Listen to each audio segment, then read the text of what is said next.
Western culture where like family isn't the biggest thing, where like you can move out and everything. Your parents were like, maybe they're getting sick and everything, and then they would prefer both of you to move in together. But for her, it's like, you're gonna move in with your mom? Like, that's so like immature of you. Like, you're still living with your mom, but your culture is like, this is respectable, like this is what you need to do, you know? Like, Oh, isn't it just so funny, like how like in Western culture, like someone can be like, oh my god, you still live with your parents? Like bro's like 30 and still lives with his parents. In our side of the world cultures, right, it's like, oh my god, look at him, he's 30 with a respectable job and he lives with his parents. Good boy. The difference is just astonishing. overall, we call it like the emotional maturity, whether you can compromise, as you say, right, between two people as to whether this would work. What is up, guys? Welcome to another episode of the Hey Hammy Show. Both of us are low-key dripping, but Wait, when did you get the drip on? I was wearing this the whole day already, bro. Oh, were What do you? you mean? Yeah. Oh shit. Yeah. Oh, low-key, you fresh, Yeah. bro. We're back. I mean, I'm back from Singapore. And it's been 3 weeks that we did like a few episodes when I was back in Singapore. The Shake episode is out. The Love Life episode is out. Surprisingly, that has been the best video so far. Yeah, bro. Yeah. Fucking hell, you Yeah. really gave it to him. I told you it was like, it was an episode where like, it was so hot. And even the camera was like overheating and everything, but I pushed through, and for some reason, I guess thank God I did actually record it. Jeez, bro. Yeah. I remember you sent me the stats for that, right? And I looked at it. I was just like, what? What? No promotion, no anything. So I was confused. I was like, what? Yeah. But man, just it was much needed, because we're gonna talk about maturity in this episode, and that whole trip back to Singapore was definitely a trip of like maturity. Let's start first with like, I went back home. I mean, it's been like 6 months, and then I just need to like recoup and understand a little bit through my like where to go in life, and like a little bit of heartbreak here and there. So I just needed to be around family, and it was weird because it's one of those like, all of you international students, let's not forget the main audience that we did this podcast for was international students, right? Is that like, we all got out of our country for a reason, right? And I didn't hate Singapore, but like I found it like, it was limiting, you know? That's why we came to Australia. That's why usually a lot of international comes to Australia. And it was weird because going back to Singapore was like, oh shit, this actually feels like home now. Like, this could actually be a place where like I want to settle, and like I loved being around my family. I loved like just the whole environment of it. And it's also I guess now that I've grown up, and also that I have you as an like Australian Indian friend, right? Remember when I first landed and I sent you a photo of like me eating at an Indian restaurant? Yeah. And I just realized like, how big of a blessing plus luxury that is. When I grew up, that was like normal to me, but it's not. Like, it shouldn't be something that I just look at it as like, oh, that's normal. Like, it's not. Yeah. Because for reference, for people who don't know, like in Singapore, we have a lot of like, we call it Indian stores, where like, they basically sell everything. Like from mee goreng, Indian style mee goreng, like prata, murtabak, thosai, like everything. And it's usually 24 hours. So we'll have a lot of those in Singapore, right? And I realized how big of a like luxury thing and a blessing it is to have that. And it takes a lot of like maturity to be like, yes, that is a big blessing compared to like Australia. Yeah, that's true. Yeah. We don't have anything for 24 hour.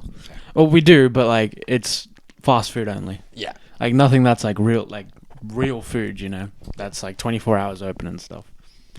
I mean, they got like kebab shops every now and again, but Yeah, even but they like close to like, 2 a.m. Yeah, 2 a.m., 4 a.m. And Like, what if you need to like what if you need to go out at like 3:30 a.m. to have like a quick exactly bite, bro? Like, where do you go for that? Yeah. And like just how safe it is to be like, go outside, and like you can like, guy, girl, whoever it is, like you can go out to this like these places and just genuinely have like your deep talks, or like just whenever you want, you know? So that was one of the like, I guess, things that I've really learned back in Singapore, and like how important family is. Yeah, you got to take me, bro. You have to take me. 100%. That's definitely one of the goals. Yeah. With this podcast, and then we'll definitely have to record an episode with you. Yeah, in Singapore, that'd be mad. Yeah. All right, let's talk about maturity, guys. I had a lot of talks. Actually, I've already had this like thought in my head for quite a while, but I think I can finally put it down in an episode where like I think normally people equate age plus maturity together, which makes sense. Like the more life you lived, and then you're gonna be more mature. But I realize you can't just put the word maturity on a person and just categorize it whether this person is mature or not mature, right? Yeah. It has to have like a category, whether this person is mature in his workplace, mature in his family life, mature in household, whether he's like going to take care of the house, and then mature in a relationship is a whole different world, Yeah. because someone can be the top G and still be the worst husband ever. So let's talk about it. Do you want to start with a category first? Maybe we'll do the age thing. Let's start with age. We can Yeah. like, let's set that as like a baseline. We'll go with age. So mature, I'd say like most people kind of gain like maturity, even if it's just a little bit, just like general maturity in terms of how to conduct yourself as a person with like other people and like public and like new people as well, like strangers and stuff. Like when you're in high school to like, you know, the start of uni, maybe like 15 to 18, that's when you like really get like up there, or get started. But I mean, you brought this up as well though, because age in general terms, you would expect it to be like, if a 20-year-old is going to be more mature than an 18-year-old, or a 22-year-old is going to be more mature than a 20-year-old, or a 25, you know, so on and so on and so on. But I mean, that's certainly not the case, is it? Because I mean, I know you've had your experiences. I mean, I'm 26 and you're 20 this year. Yeah. And I definitely have a few 26-year-old friends who are not as mature as you. So yeah, I mean, but I think as a baseline, that's like it's not like a wrong way to look at it, but it's not entirely true. Because in terms of just like general maturity, I guess you could say that yes, people like experience does relate to maturity. But then when we break it down, if we choose like a medium of maturity, right? What would you want to start with? I would love to just start with relationships again. Yeah, not because I'm addicted to this. You're fucking addicted, bro. But I feel like to be fair, like this is like it is the most relatable thing, and it's also something that I've been learning a lot. So like I'm just fresh. Yeah, I think you're like really like deep in the pool about like a relationship and look, I think it's good that I'm even bringing it up, because like, to be honest, why I'm really, really into it right now is because like I made an insane amount of mistakes in relationships as well. Not even in the relationship, but how I view the relationship as well, right? Because okay, let's go to relationship maturity. I'm speaking specifically on like love, romantic relationships, right? Let's not even talk about when you're in a relationship. Let's just talk about like when you're courting this person, or like when you have a crush, or even before anything starts, right? Everything is so instinctual that I got like, that's why I started reading all these books about love life and like how to actually like succeed, I guess, in a romantic life, right? And I've realized like, ironically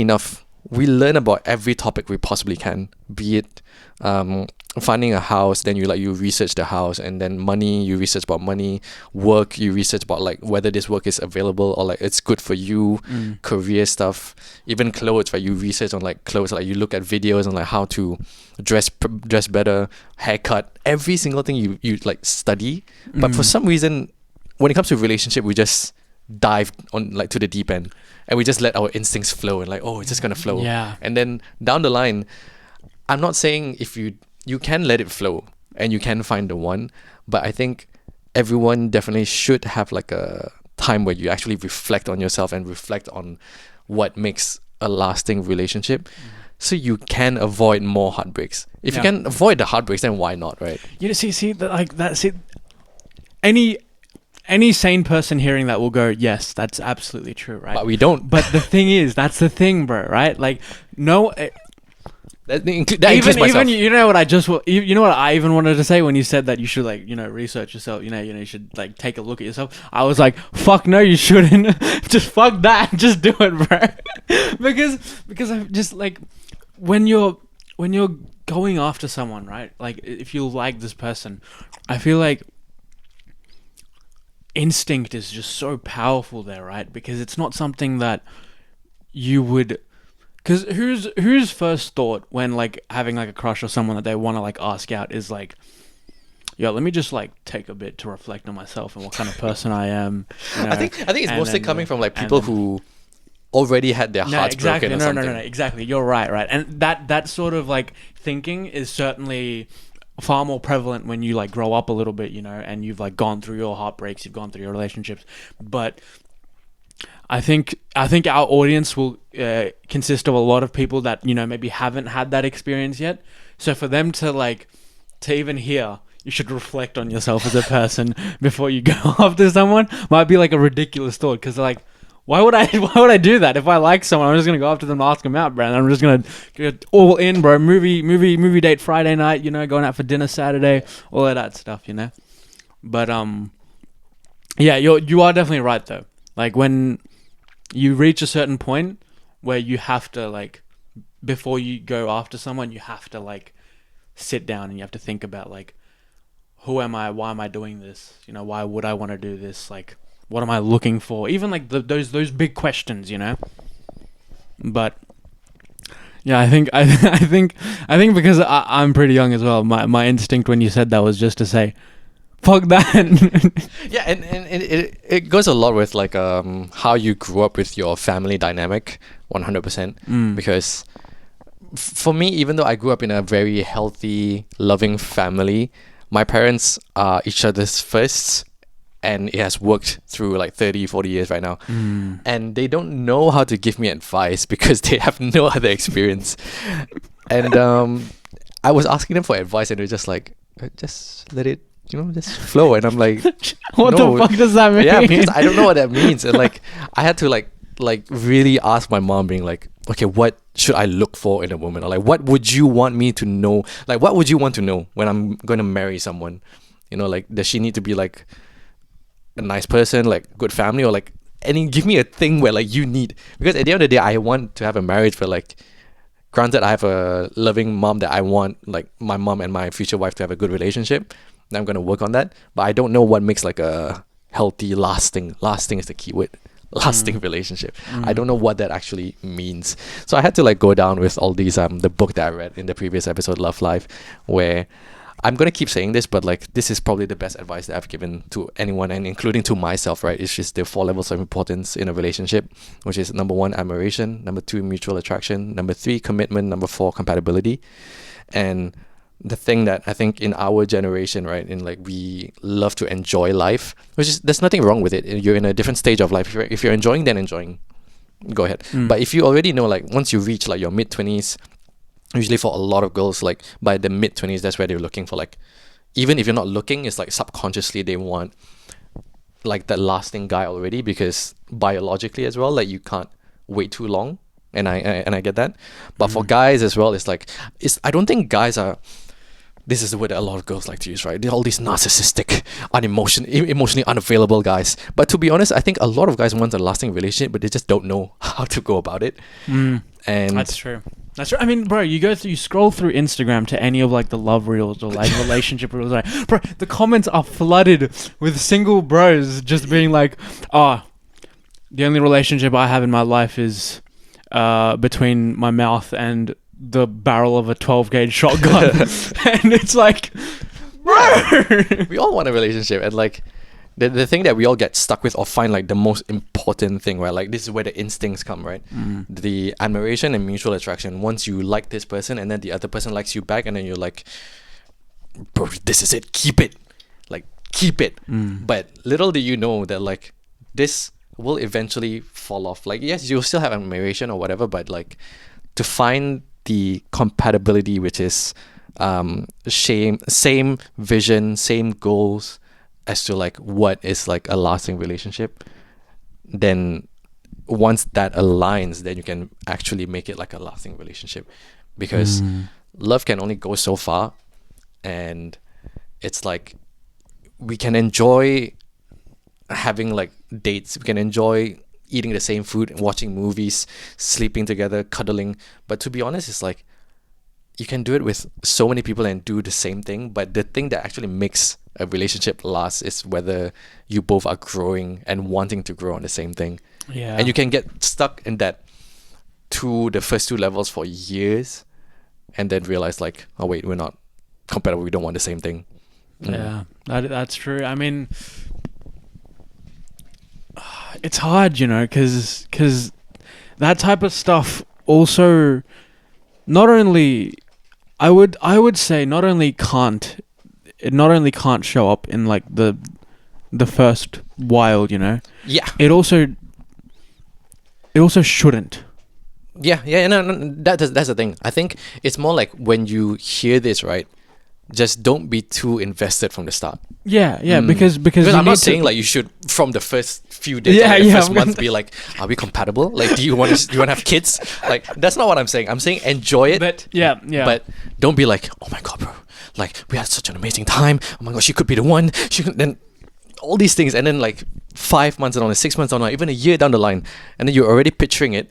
But little do you know, like he or she actually has never wanted the same thing as you, and then you're like, bro, we just didn't make it, bro. Like, like it's a good thing that I read this book as well, because I've toned myself down as well. I've really toned myself down. Yeah, it's more like a warning sign, Like this is just a good warning, and like when we compare it to like boxing or any other skill, right?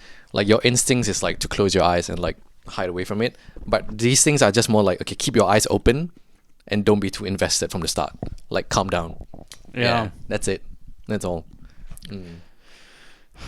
Harder said than done, but exactly. yeah. But I think it's just good to like to have it in your mind. Yeah, have it in your mind. Yeah, to have it in your mind is certainly important. Yeah, because I mean, at the end of the day, you do need to be compatible, right? Yeah. Like you can't be together and not like be compatible. Yeah.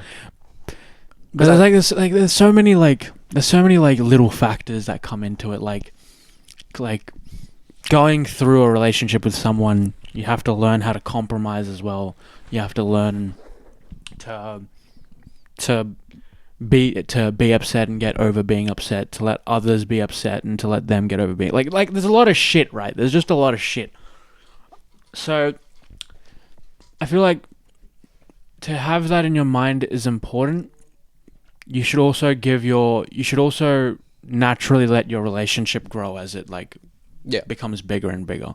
And then eventually if both people can come to an agreement, then that's like the best thing ever in like every aspect, right? An agreement in every aspect. It's the great thing. If you don't, that's where it's like, that's tough, bro. Yeah. Yeah.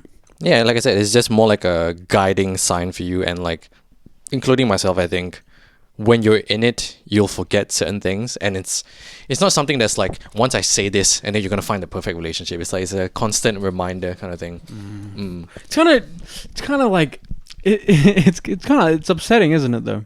Like, Why? it's real, but it's like, Can you go a bit closer?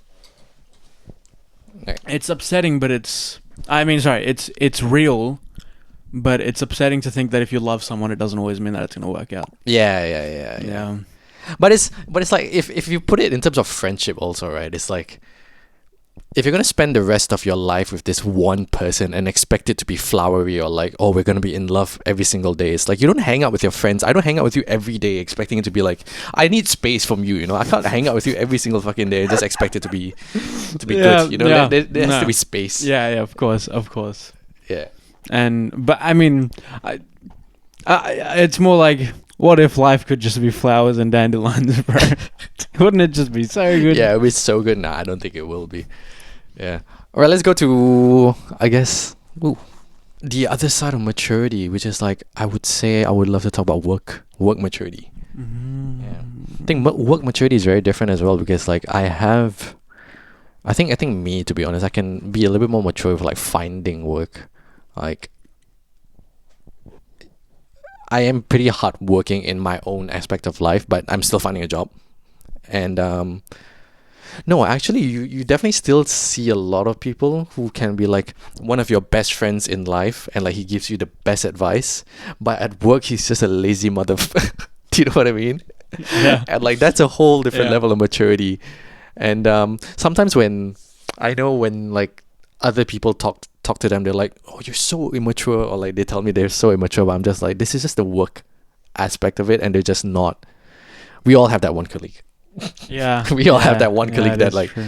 can be your best friend, but at work they're just like, "What are you even doing, bruh?" Just doesn't give a fuck at all. Yeah, exactly. That's why I say you can't necessarily like find maturity in just one aspect. Because Yeah. I definitely do have like workmates that are like we work very well, and then on the outside of life where they're just like, I don't know, maybe it's just not for me, but like clubbing and just like not doing anything in their social life, then it's just that aspect of life. And like I've learned to really appreciate like, okay, at work we're working, and then they're mature on that side, and like that's good.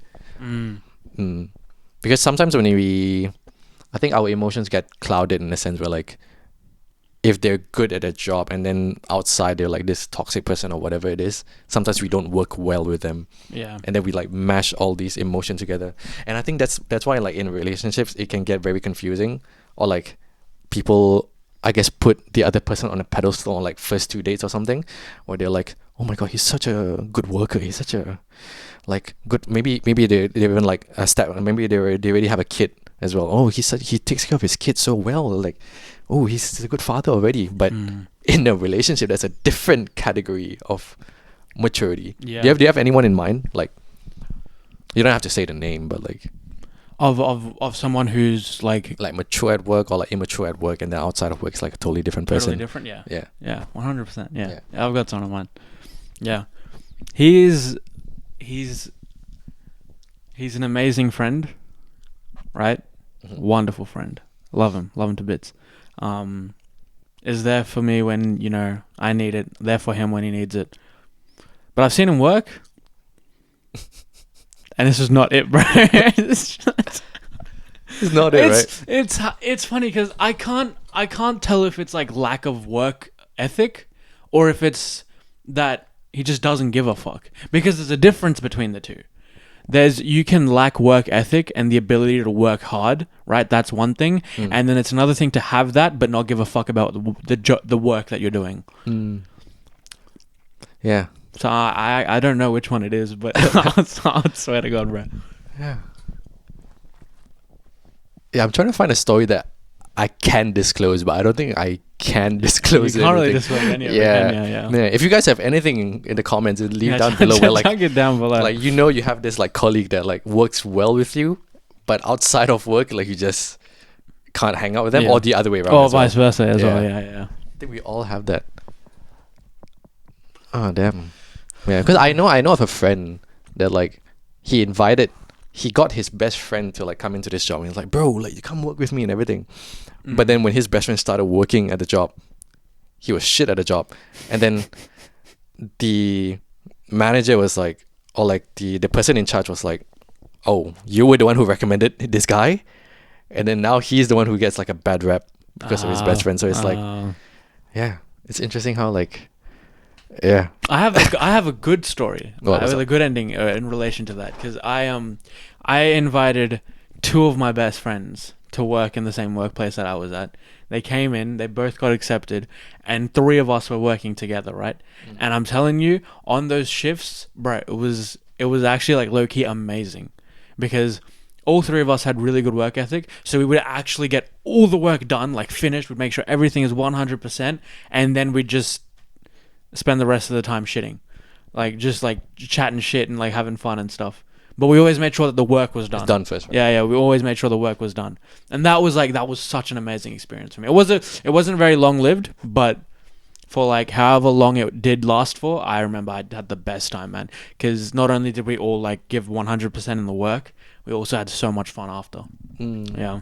Yeah, that's hard to find, man. I feel like that's more rare than finding like a partner, you know, like to have a friend that you can like really hang out and do whatever, and then also work well together. with. Yeah.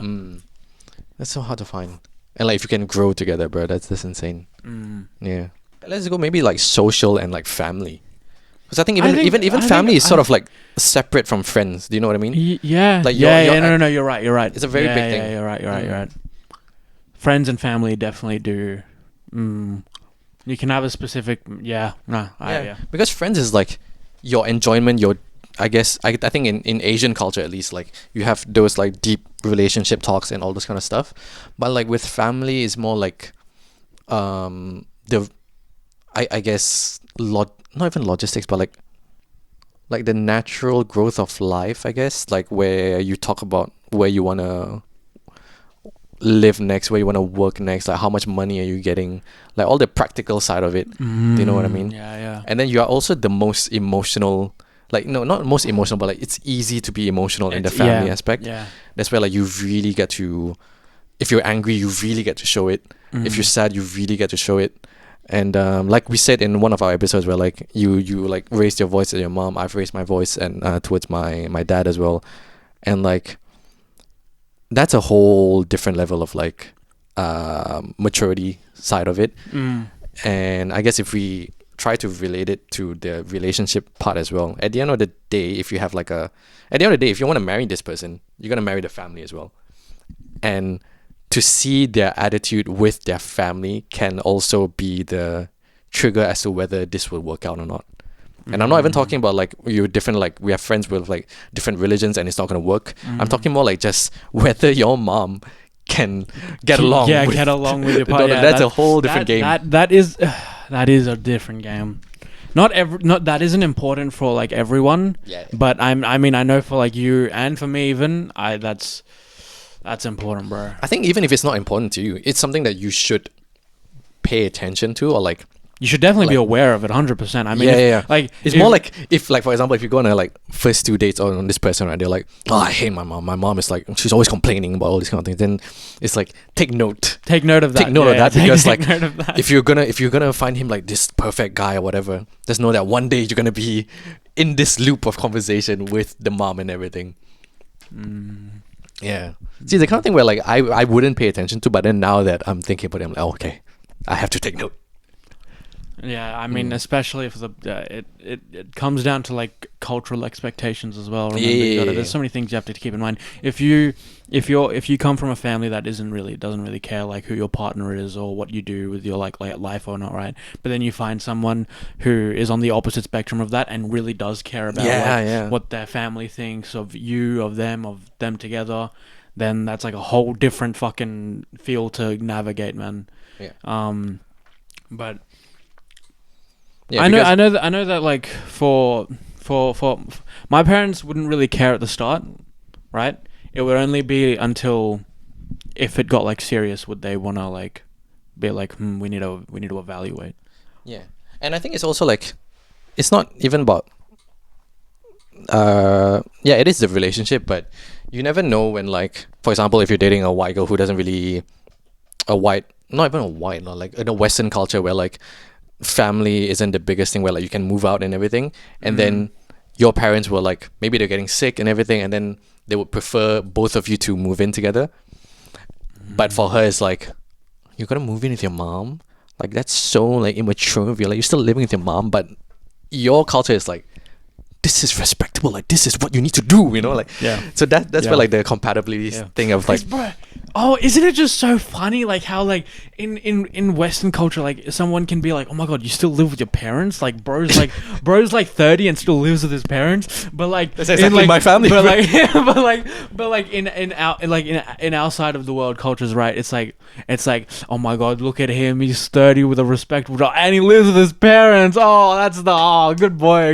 Yeah. Like shit like that, right? And it's like the difference is just astonishing, bro. yeah, exactly. That's where like wait, let me restart. That's where like I guess overall we call it like the emotional maturity, whether you can compromise, as you say, right, between two people as to whether this would work. And it's just talking about this, I think it's a good thing that we do, because like it's the kind of thing where like I said, we're just basing life on instincts and just going with the flow, which Yeah. I've learned not to do anymore. Yeah. I think you have to be aware of yourself as a person as well, though. I think if you can become aware of your own strengths and weaknesses, it can help you. Yeah. Navigate. Maybe we can actually, like, this would be the last one. It's like maturity in whatever aspect that we have talked about, Yeah, like yeah. family maturity, relationship maturity, Mhm. friendship maturity. It all starts with you actually reflecting on, like, yourself. Yeah, on yourself. Yeah. I think if in any regard you see me as mature in like any aspect, right? If you do, then that I would give all of that credit to just me being, I think, a very self-aware person. And that's it. If you can like sit down and like have a conversation with yourself, right? I think that is, people will say that's like weird and like fucking psychologically dumb or whatnot, or like whatever, right? But I think if you can sit down and have a conversation with yourself, that is like one of the strongest things that you as a person can do for yourself and to grow, because it lets you, I wouldn't say judge, but I would want to say that it helps you navigate yourself. Mm.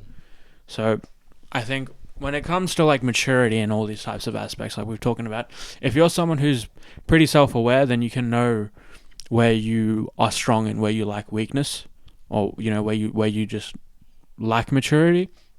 And if you're aware of that, then it helps you navigate yourself in those areas. It makes you more aware of what you're lacking, and when you're more aware of what you're lacking, you can focus on it. And I think that is really helpful. Yeah, maybe we can give them like an example of like what it actually means to reflect, and like what it actually means to be self-aware. Because the one exercise that I've learned from, I'll be doing a full episode on this this book that I'm reading called Think Like a Monk from Jay Shetty. I think a lot of people know his podcast. I've been really enjoying his podcast. The one thing that I would definitely, if you guys are in this moment where like, okay, like everyone always talks about self-love and like self-reflection, self-awareness, but like how do you even do that? do that? Yeah, that's important. Yeah. The one exercise that I can definitely try to share with you guys is, I just recently did it and it helped me clear so much of like what or how my thought process has been. Take any problem that you've been going through in life. Let's say like someone you love passed away, you're going through a heartbreak, or a friendship that you have lost, any form of grief, right? Now ask yourself this question. So for example, personally for me, let's say I'm feeling anxiety from my heartbreak with this experience with this person. So I asked myself the question, you go through this list of like asking why until you cannot go any further. So I asked myself, why am I feeling anxious? It's because of my heartbreak. Why am I feeling anxious because of the heartbreak? It's because I've lost this person. Why am I feeling the heartbreak? Because I've lost this person. Is it actually because of her? And I'm like, maybe it's not just because it's not that she's not special to me, but I believe in this world, like there's not just one person for you. So it's not her.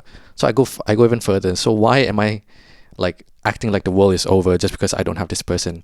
It's also because now I've fully lost this person as of right now, like fully lost this character in my life. And that means, and what does that mean? That means I've lost like the habits of like texting someone, calling someone. I've lost that. And then I go even further. Why am I missing this? And I go even further and I realize like it's because I lost control. And me as a person, like in this situation as well, I felt like I had control. And like I knew it was going to work. Damn. And then going even further, it's like, why do I feel anxious when I lose control? And then it just felt like that's the thing. Like no. I'm just. Yeah. It's just because seeing that process is just like. Yeah, that's exactly That's right. it means to self-reflect, and like just asking yourself this why until it really finishes off. And then you can maybe not even a problem. Like for example, your goals, right? I want to be a doctor. I want to be a musician. I want to be an artist. I want to be famous. Whatever that your goal is, go to the why again. It's like, okay, I want to be an artist. Why do I want to be an artist? I want to be famous. Why do I want to be famous? I want to get validated. Why do you want to be validated? Because I wasn't validated when I was young. Is that a good reason? Bro is his own therapist. Yeah, bro. To be honest, like the more I read these things, I'm like, do you actually need a therapist? Okay. Don't. If you think you need a therapist, please do actually go see a therapist. Don't take Abby's word for it.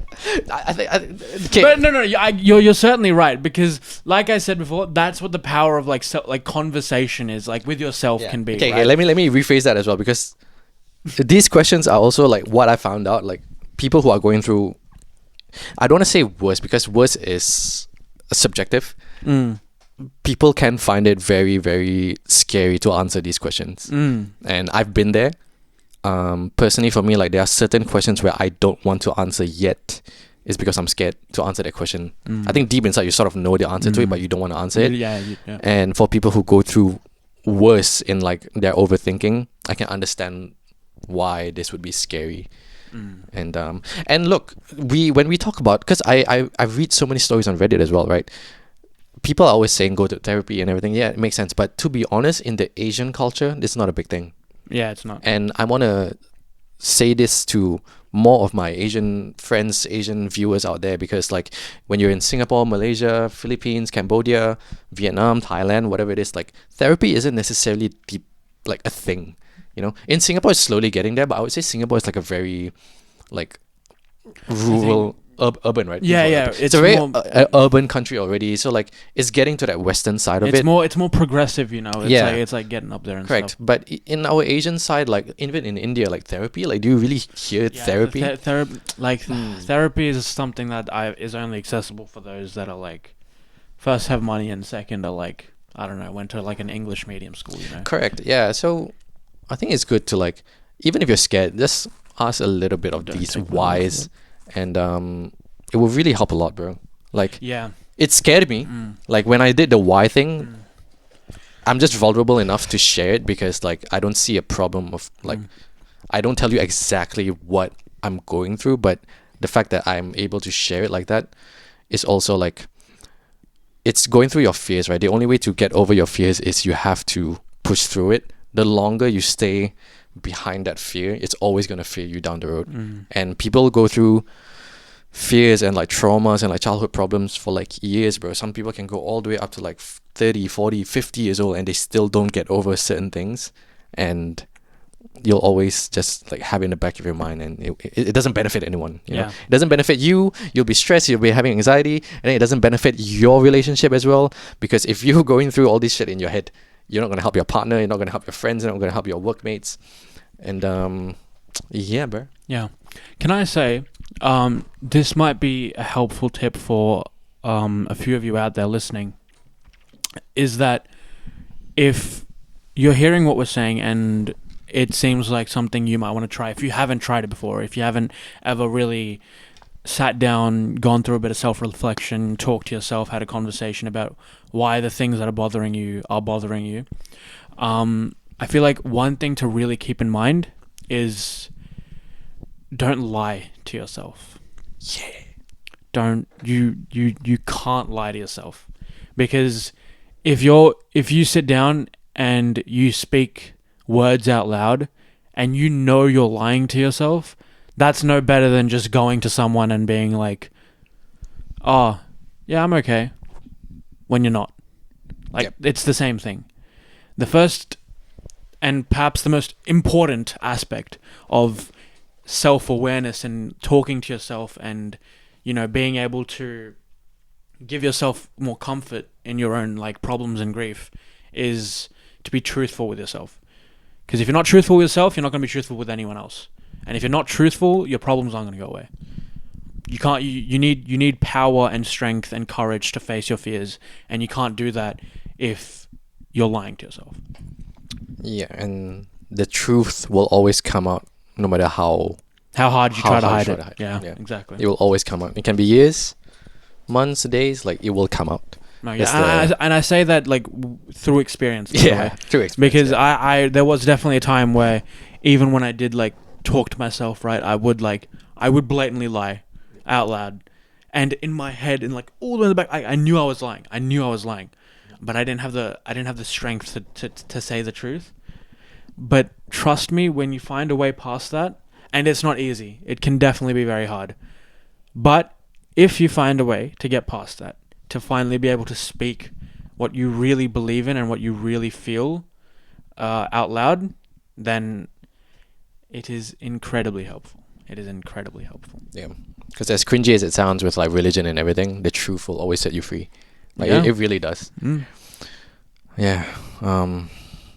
Yeah, I would say for the Australian viewers as well, maybe start off with when someone asks you if like how's your day, don't say good. Like stop this bullshit. No Alright? one's gonna do that, bro. Like, everyone's always like, hey, how are you? Like good. Shut up. Like Bro, no one is going to like, do that, man. just at least it's like bad. Preach though, preach. Yeah, just stop that. Like if you're having a bad day, just say it. Like I'm having a bad day, but Yeah, and then the other person's gonna look at them like, yeah. I asked you how Yeah. you. Why are you telling me you're bad? Bro? Exactly. Like you asked me, so I'm gonna tell you bad. So that's for the Australian viewers. But before we go off, I would say to everyone listening, let us know down in the comments. Let's not talk about other people right now. What are like some aspects of maturity that you wish you could work on, or like or after listening to this, you're like, oh wait, shit. In this relationship aspect, I'm actually pretty immature, or like on this work aspect, like I can actually be more mature. Yeah. Or am I pretending to be mature for someone? I think that's a big thing. Like that's I've definitely done that. Yeah. You know, and yeah, leave a comment down below to like tell us which side If you of think it. there's any aspects of like maturity as well that we may have missed or we didn't talk about, Yeah. but you feel is pretty big, then chuck that down below as well. Yeah. I think, because I mean, maturity as a whole thing it's big. It's big. So if you even stories, share your stories down below. Yep. You know, whatever it is. All right, you guys enjoy this episode, and we'll see you next week. Peace. That's good.